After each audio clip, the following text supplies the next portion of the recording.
Masechet Nedarim Daf Samech He, more about annulling vows. We're going to see a couple of Mishnayot coming up, some very interesting cases. For example, an extreme makeover case. Someone says, I vow I'm not going to marry that person because I think she's ugly. But it turns out she actually was beautiful.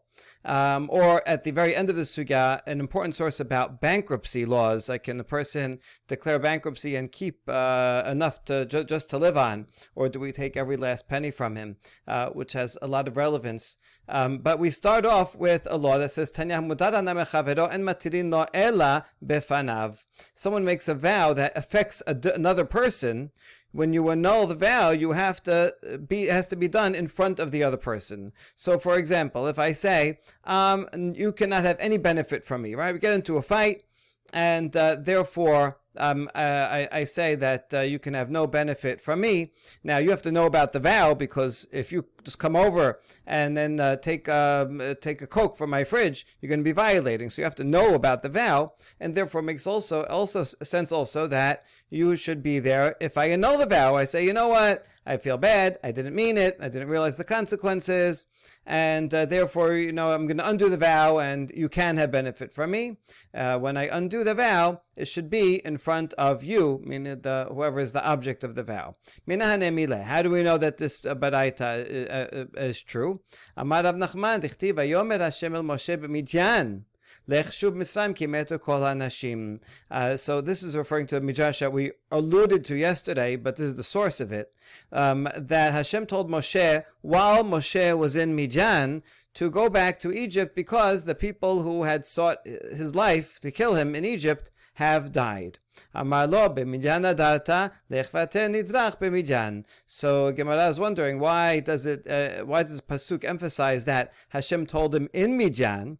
Because Moshe made a vow in Midyan that he wouldn't go back to Egypt. He told his father-in-law Yitro, listen, I vow I'm not going to go back to Egypt. I'm sure Moshe told Yitro the whole story. I ran away because, right, that's where I live, but that's where I grew up, but there's people trying to kill me. Hey, can I marry your daughter? And so Yitro's like, well, you're going to marry my daughter, then, when the coast is clear, you can marry my daughter, then you're going to want to go back.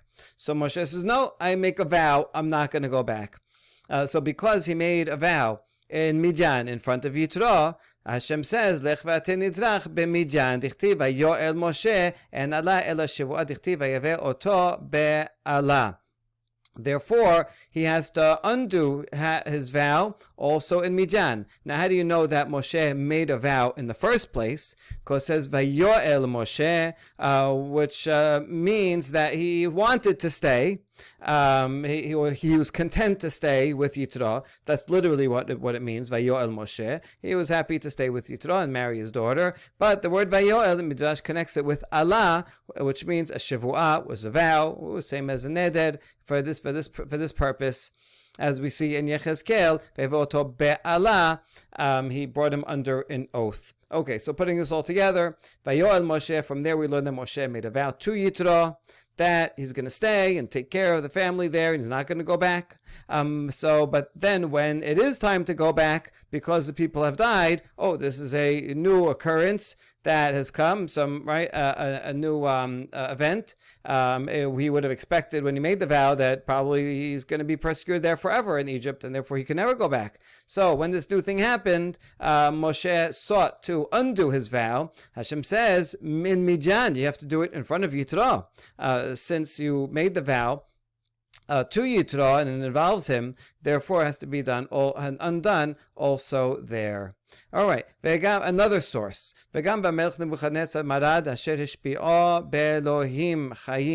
This pasuk, if we look at it in the original, is talking about the very last king of Judea, Sidkiah, who did not listen to Yirmiyah's advice to stay loyal to Nebuchadnezzar. Instead, Sidkiah rebelled against Nebuchadnezzar eventually, even though Nebuchadnezzar is the one who installed him as king, and Nebuchadnezzar made Sidkiah swear in the name of God.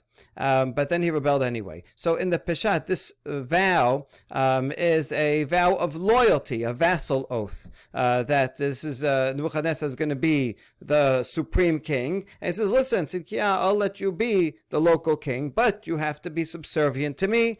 And Sidkiah says, yes, I agree. I will be subservient to you. I'll pay you taxes. I'll be loyal to you in all ways in war. And eventually, Sidkiah stopped paying taxes, so that he violated that vow that he made to God that he would be loyal to Nebuchadnezzar. By doing that, he also violated God's will, as Yirmiyah told him.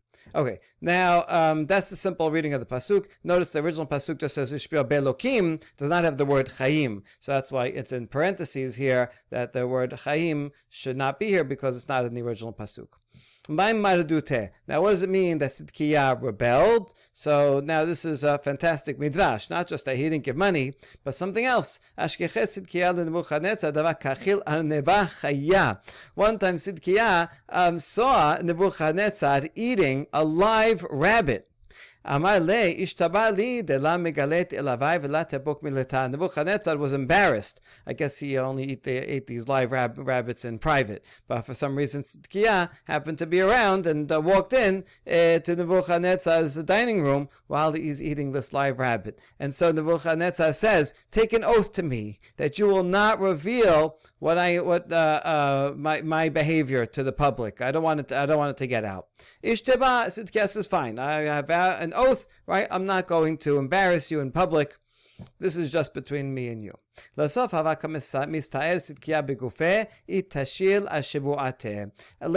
Sidkiah became sick. He knew he was going to die, and he wanted to tell the secret.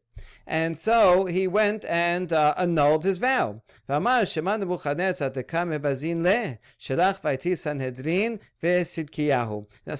went and he annulled his vow in front of the sages. He went to the Sanhedrin. I mean, he's the king, so he gets to go to the highest court. And so then he went and told, and eventually Nebuchadnezzar heard that people are making fun of him, that he eats live rabbits. And so Nebuchadnezzar knows the only other person that knows his secret is Sidkiah. So he goes and calls the Sanhedrin and Sidkiah. And Nebuchadnezzar tells them, he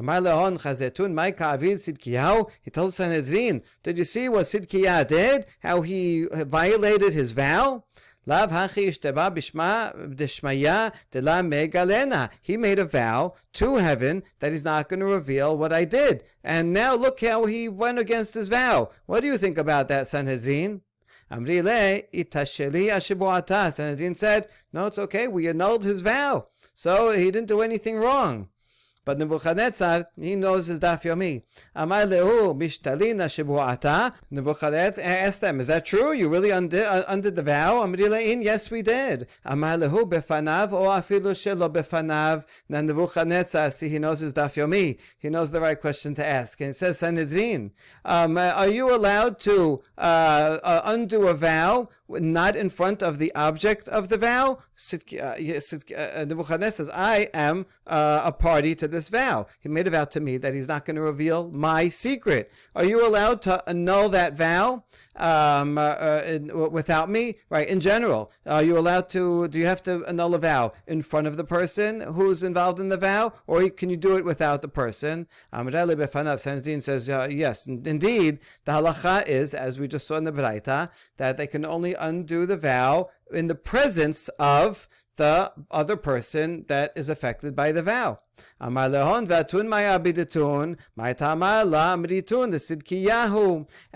Nebuchadnezzar counters, now you just admitted that you undid the vow, not in the presence of, not in my presence. So you, Sanhedrin, what did you do? How come you didn't tell Sidkiyahu that you cannot annul the vow unless Nebuchadnezzar is here? And then you would have had to call me in, and then I would have known what was going on. Miyad yeshbu la'aris hidemu ziknei bat Zion, amar b'Yitzchak sheshamtu karim mitachtehem. Immediately, here we apply a pasuk in Echa, they sat upon the ground, they were silent, the elders of the elders of Sion.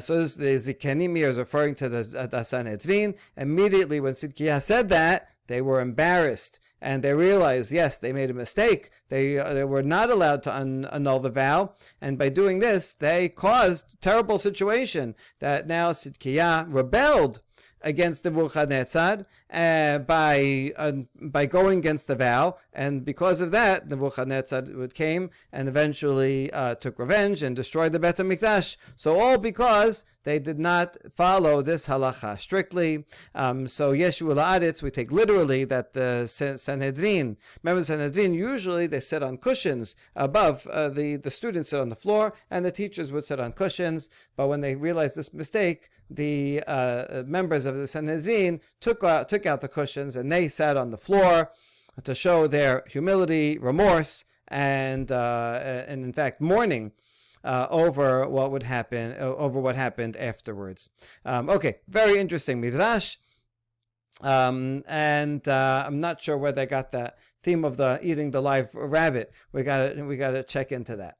Okay, next Mishnah. Rabbi Meir Omer, Yesh devarim shehen kenolad ve'enan kenolad ve'en chachamim modim lo. We saw in the previous Mishnah that Rabbi Eliezer is the most lenient, and he says if there's a new situation that comes up that you didn't expect, all of a sudden this guy who you said I'm not going to have benefit from him becomes a sofer, right? Then that's a new situation and you can annul the vow based on that. That was Rabbi Eliezer's opinion. Hachamim, however, said no, you cannot do that. Maybe the person still would have made the vow even with that new situation in mind. And so therefore Chachamim said no. So now we have an in-between position. Rabbi Meir says there are some things that are like new, a new event, but they're not really a new situation. And therefore, in these cases, you can annul the vow. But Chachamim disagreed, and they said, even in these cases, you cannot annul the vow. So what is this in-between case? Kesad. Amar kunam shani noseh et pelonit shehabi ha'ara. Amru lo met o she'asa teshubah. Person says, prohibited to me is this woman, and I will not marry her. You know why? Because her father is evil. I'm not marrying this person. Her father is evil. So he made a vow, but he also gave a reason. So now, if they come and tell him, oh, the father died, or he made teshuvah, now he's a good guy. Oh, in this case, so Rabbi Meir would say, it's not really a totally new situation, because here the person explicitly gave a reason. That's why he's making the vow. I'm making this vow not to marry her because her father is bad. Well, then it makes sense that this is basically a condition. It's more than even an implicit condition. It's not an explicit. He doesn't say, I will not marry her as long as the father is evil. So he doesn't actually make it a condition. By making it a reason, it anticipates that if the reason should change, it will be easy to undo the vow. Some say you don't even have to annul the vow. Some commentaries, even Rambam, that it's null and void by itself, as if it's actually a condition. Others say you still have to go through the process of annulling it, but that this is, even if you would disagree with Rabbi Eliezer in the previous Mishnah, Rabbi Meir says, but this case, since you gave the reason, that can be used to annul the vow. So that's one case. Konam lebayit zeh shani nichnas she'akelev ra betocho o she'nachash betocho amru lo met hakelev o she'nerag hanachash harei hen kenolad ve'eno kenolad ve'en chachamim modim. Or the second case is where a person says, I make a vow, I'm not going to enter this house because there's a wild dog in there, or there's a dangerous snake in it. I'm not going to enter that house. And then eventually they come and say, oh, that dog died. That snake was killed. So this is like a new situation in that it is a new unfolding of news, because it was alive and now it's dead. But nevertheless, it's not totally new because he did give it as a reason. So therefore, the reason is like a condition. And that's why you can undo it according to the Rabbi Meir. However, en chachamim modim lo. Chachamim, however, disagree, and they say no, you cannot annul the vow, not even in these cases. Okay, Gemara says, "Konam sheni nechlas b'bayit zeh she'akelev v'gomer met noladhu." So the Gemara is wondering, what do you mean this is like a nolad, but it's not nolad? it's not a new situation. If the father of this woman dies, or the dog dies, that is in fact a new situation. What do you mean it's not really a new situation? In what way is it eno nolad? Interesting here that dying is born, right? Nolad literally means to be born, but here means a new situation. So death is a new situation. Amar Ravuna naasa ketole nidro bedavar. What Ravuna explains, no, it's not nolad. It's not a totally new situation, because since he gave a reason, I'm not going to go into the house because there's a dog there. So that is like, as I explained before, that is like a condition. And since it's as if he added a condition into it, it's not really a new situation. He kind of anticipated, oh, I'm not going to go in because the dog died. So obviously, I'm not going to go in there because I'm scared of the dog. Obviously, if the dog dies, then I will go in. That's Ravuna's opinion. Rabbi Yochanan Amar kebar met uchvar asa teshuvah ka'amri le. Rabbi Yochanan says, no, don't understand the Mishnah that way, that it died after the vow, but rather it had already died. He just didn't know it. Or that the father already made teshuvah. So, according to Rabbi Yochanan, person says, I'm not marrying that woman because I know her father is a bad guy. All right. And then, so he makes a vow. Then they come and tell him, oh, listen, you made the vow, but a few days ago, the father already died. Or a few days ago, the father already made teshuvah. So at the time that you made the vow, it really didn't apply. So this is actually not nolad. It's not a new situation that changed after the vow. The vow was based on a mistaken assumption to begin with, and therefore the vow never applied. So Rabbi Yochanan says that's where the Meir will permit will permit the vow, and that would make sense why you wouldn't even have to annul the vow in that case if it was made based on a false premise. Okay, so that's Ravuna Rabbi Yochanan. We're going to challenge one of them. Matib Rabbi Abba, kunam sheni nose liplonit keura, v'harehi na'a, shechora v'harehi levana. כשרה והרי ארוכה מותר בה לא מפני שכעורה ונעשה נאה שחורה ונעשה לבנה כשרה ונעשית ארוכה אלא שהנדר טעות. We're going to see in a Mishnah on the next daf that if a person says, this woman is prohibited from me to marry, I'm not marrying this woman because she is ugly. But it turns out she actually is in fact beautiful. Well, I don't know why he thought she was ugly. He saw her from a weird angle, or someone told him, but it was a wrong assumption. Or he said, I'm not going to marry her because she's dark. But in fact, she was light-skinned. You shouldn't take this as racist. They're not talking about different races. Everybody here is Middle Eastern. But just different shades, right? This guy prefers lighter skin. And so he thought that she has darker skin. But it turns out, no, it was just, a dark night. And he didn't see well. And it turns out, really, she has a light complexion. And or he thought that she was short and said, I'm not going to marry her, she's too short for me. But it turns out that she's actually tall. In all these cases, she is permitted. The vow is null. And it's not because she was ugly, she became pretty. It's not because she was dark and she became light. Not because she was short and all of a sudden she grew. But rather, from the beginning, the vow was a mistake. Okay, that's the Mishnah.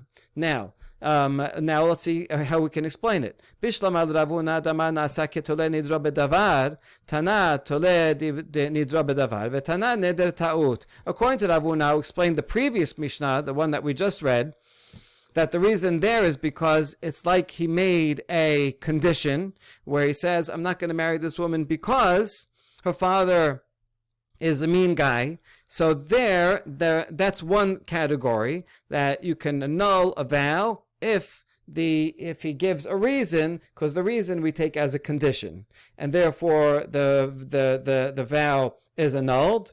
And the next Mishnah here about the short and tall, that's teaching another category where it was a mistake to begin with, and it was not even true when he made the vow. So I understand, according to Ravuna, why we need two Mishnayot. The previous one is to teach the rule about a implicit condition, and the next Mishnah is to teach something that was a mistake to begin with. So everything is good according to Rav Huna.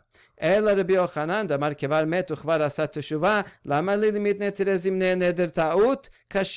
according to Rabbi Yochanan, who says the previous Mishnah about the mean father-in-law, the mean future father-in-law, and Rabbi Yochanan says that father, the father of that woman, already died, already made teshuvah, even before he made the vow.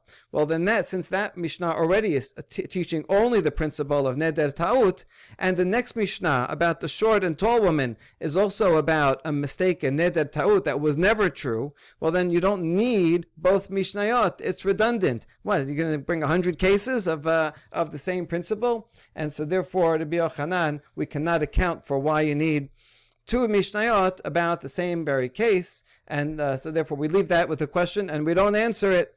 And so therefore, but for Rav Huna, we can explain why you need both of them to teach two different principles. All right, next Mishnah. Ve'od amar Rabbi Meir, potchin lo min hakatub shebatorah v'omrim lo.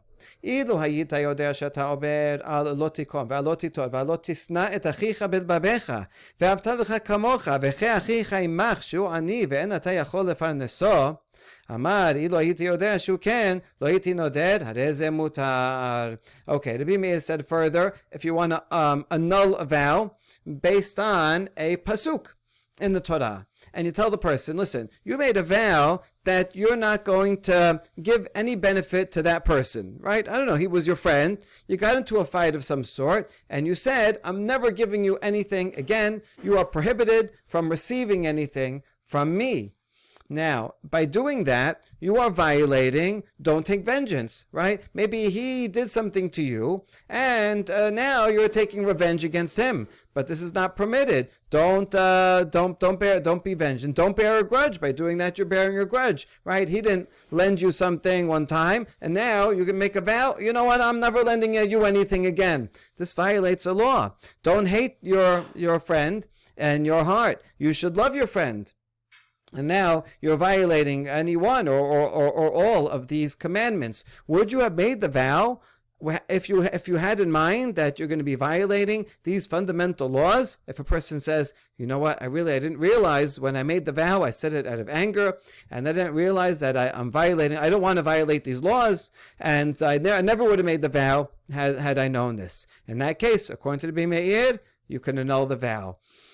Or if the person that he made a vow against is poor, and Torah says, give life to your friend with you. He should live with you. And from there we learn that you have to give him a loan, you have to give him help, you have to give him charity. And so if this person that you got angry at, whatever reason, and you said, I'm not going to give you any benefit, but now the guy's down and out, right? He's starving, and now you're going to violate the law of not helping a poor person. Would you have made the vow? And if he says, oh, you know what, I would not have made the vow, realizing that violating a biblical law, in that case, you can annul the vow according to the Rabbi Meir. All right. Okay, beautiful Mishnah.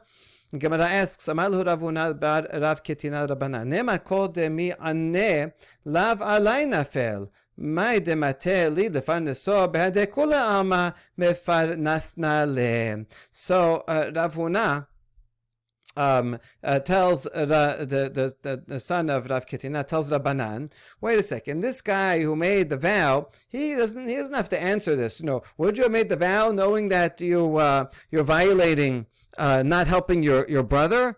But the person who made the vow can say to them, I'm not violating not helping my brother if I don't help him. He could say, anyone who becomes poor, I'm not directly responsible for every single poor person. I will provide what I am obligated to help, together with everybody else. In other words, I'm going to give to the UJA, to Bikor Cholim, I'll give to the synagogue, to the Rabbi's Chesed Fund, I'll give to whatever collection agency there is. that takes care of all the poor, and then I fulfilled my obligation to take care of the poor, and then that organization will go and help this guy. I'm not violating not helping the poor if I don't give this person himself a sandwich. And so therefore, what are you talking about? That why do you say that I'm violating? I'm still going to give just as much charity as before, and I'm still going to help all the poor. And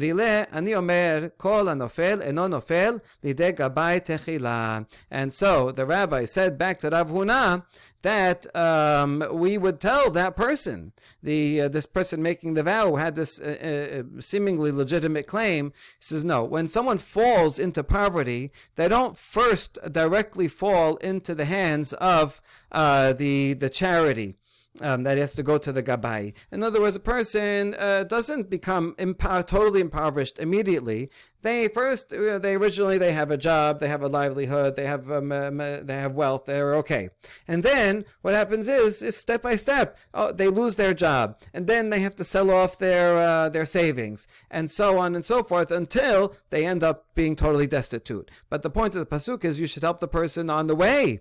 And if you heard that the person lost his job, then you go, before he has to sell his house, go and help him out, help him find another job, give him a loan so he doesn't have to sell his house, right, and help him to get back on his feet and not have to fall into poverty. And you, by making this vow, you now are not going to help him anywhere along the way. Along the way, that's not up to the collection agency, right? The charity fund is only helping people with food and basic necessities when they're totally impoverished. But you are responsible. You know this guy, and if you can help him in any way, so that he doesn't become destitute in the first place, you are obligated to. And by not doing that, you're violating this law. And therefore, if you knew you were violating this law, would you make the vow? And if he says, I wouldn't have made the vow, so that is a means of opening it up. All right, so this is, again, another beautiful law that teaches the importance of making sure that people, not only of helping people that are poor, but making sure that people do not become poor in the first place. Potchin la'adam b'chtuvat ishto. Okay, very often vows were made between spouses, and a husband would get angry at his wife as she burnt the soup, and he would say, that's it, you can never have, I'm not giving you any benefit. Then he comes and he this is a problem, because if he says you cannot have any benefit from me, well then he can't fulfill the obligations of his own ketubah that he wrote, and he promised that he's going to provide for her food, clothing, shelter, right, everything. And now, if he's not fulfilling the ketubah, then we force him to divorce his wife and pay the ketubah. Here's the problem: he's going to open up the ketubah and remember that, I wrote in the ketubah I'm going to pay her this huge sum. I don't really want to pay this huge sum. So here's the thing: he can come to the Sanhedrin or to the Chacham, and the Chacham will say, if you had realized that by making a vow to not give any benefit to your wife, if you had realized that would trigger that you have to pay the ketubah, and you have to pay this money here, $1 million, would you have made the vow?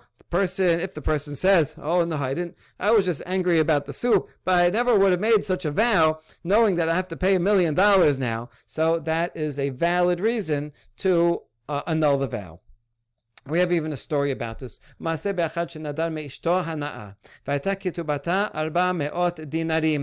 man, he made a vow that his wife cannot have any benefit from him, and now they can't remain they're married because he can't fulfill food, everything. And so the ketubah was 400 dinar, huge amount. He came to Rabbi Akiva, and Rabbi Akiva said, well, you made a vow that not going to give her benefit? Well, then you're violating your ketubah, so you have to divorce her and pay the full amount. This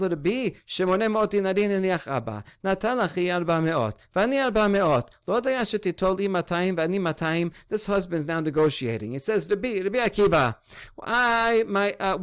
my father had 800 dinarim. He was a wealthy man, and he died, and he left us that money, but I have a brother. So we split it. My brother took 400, I got 400. Now, shouldn't it be sufficient that of the 400 that I have, we'll split it in half. I'll keep 200 and my wife will get 200 and we'll settle on that, right? Don't you think that's fair? Rabbi Akiva says, no, that's not how it works. Even if you have to sell the hair on your head, you have to pay the full ketubah, right? And that's all you have is 400. You have to give it all to her because you're obligated to pay the ketubah. And even if that means you're left with nothing, too bad. Even the hair on the head you'd have to sell. The husband said, oh, if I knew that, I had in the back of my mind that, you know what, have 400.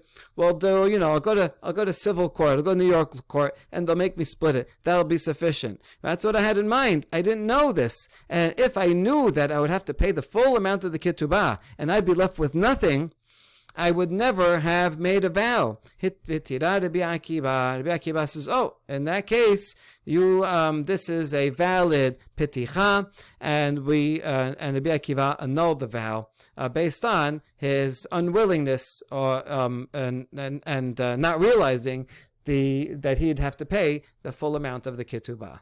All right, that's the Mishnah. Gemara says, wait a second. When Rabbi Akiva says, you even have to sell the hair on your head to pay her. Wait a second. The hair on his head, that's a movable item. Does a movable item, is that mortgaged for the ketubah? Well, we thought that ketubah is only paid from land, right? And land that the husband owns or owned, even if he sold it, all that, she has a lien on it. But not movable items. What? The hair on his head? Abaye attempts an answer, and he says, wait a second, we know the numbers, because it says that the original land that the father owned was 800 dinar, and that means half of that his son gets, the husband, is 400. So actually there was 400 of land that he had to pay her. So there's no problem. He can pay the entire amount of the ketubah from land itself. So there's no problem with movables. So now we clarify the question. No, our question was just from the language of Rabbi Akiva. Why did Rabbi Akiva say you have to pay even from the hair, even if you have to sell the hair on your head? But which implies that if there was not 400 of land, then he would have to pay movables. That was our question. So, okay, here's the answer. What Rabbi Akiva was saying is that even if you have to sell the hair on your head for your own food, you still have to get rid of all of your land. In other words, the husband cannot say, wait a second, all my land is 400, that's everything I own, and you can't leave me destitute, what am I going to eat? And Rabbi Akiva tells him, that's right, you have to give all of your land away. If that's all you have is 400, what are you going to eat? That's your problem. Sell the hair on your head, right? From movables, anything that you have. But yes, you're obligated, even if you're left penniless, you have to pay every single penny of the ketubah. Now we ask, Shamat mina en mesaderin leba'al chob. Wait a second, can we learn from here the answer to a machloket that we have in Masechet Baba Metzia? Over there, we talk about someone who owes a lot of money. And maybe he owes more money than he has, right? So do we make a deal, an arrangement with the creditor? This would be something equivalent to modern bankruptcy law, right? If a guy only has $500,000 and he owes $1 million, we tell the creditors, listen, he doesn't have it, he declares bankruptcy, and you don't take every last penny from the guy, but rather we leave him a little, right? We leave him a place to live, some money, some food to eat. We don't take his shirt off his back and leave him penniless, but we make an arrangement. Listen, you're not going to get paid back everything, and so you can get paid back this percent of what you were owed. But the person who declares bankruptcy is allowed to keep a minimum amount in order that he can continue living. So in Baba Metzia has the same thing. There's a machloket. One opinion says you take every last dollar for him. It's his fault, right? You leave him on the street without a shirt on, right? Because he owes money. That's the way it is. But the other opinion says no. If he owes money, then you give the person who owed the money, you let him keep 1 month worth of food, 1 year worth of clothing. let him keep his bed and make sure he can keep the tools of his trade. If he's a scribe, he gets to keep his quill and his ink, right? Because what's the point of taking that? Then he's going to be in continual poverty. At least give him the ability to continue working in his trade. That's the other opinion. So we ask, based on this discussion we just had here, where Rabbi Akiva says that the husband has to pay everything and sell everything. All he is going to have left is the hair on his head. Even that he's going to have to sell.